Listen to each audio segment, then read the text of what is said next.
These are my top tips for social anxiety self-help.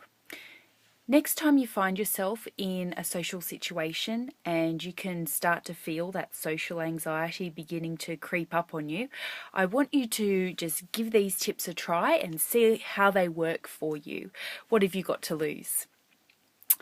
Tip number 1 is realize that the situation isn't actually all about you. You're in a social situation and you're feeling like all eyes are on you and feeling like everyone's looking at you and thinking things about you, when in actual fact, that's not the case.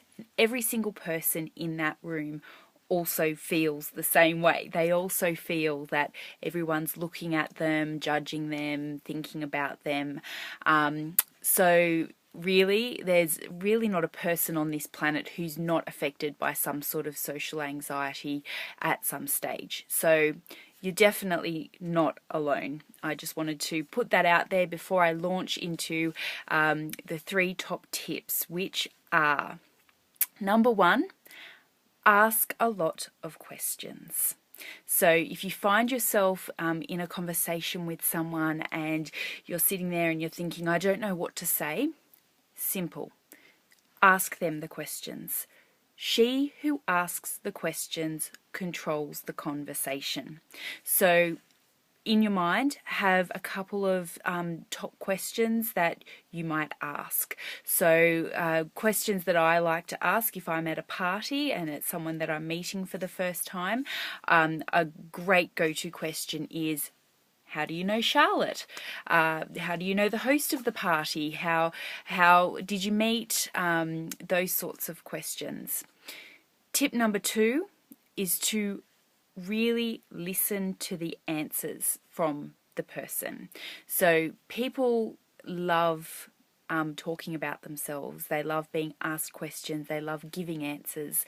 And by listening to the answers, it's great conversation fodder, because the person who's talking is bound to say something that you find interesting, and the conversation will begin to naturally flow from there. They might ask you a question, which you will answer. So it's a really good way of getting a conversation happening and flowing, is to really listen to those answers.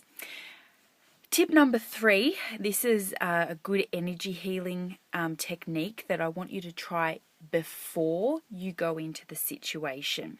So perhaps try it when you're in the taxi on your way to dinner, if it's a social situation that involves dinner, or just try it in the 5 minutes before you enter into the social situation.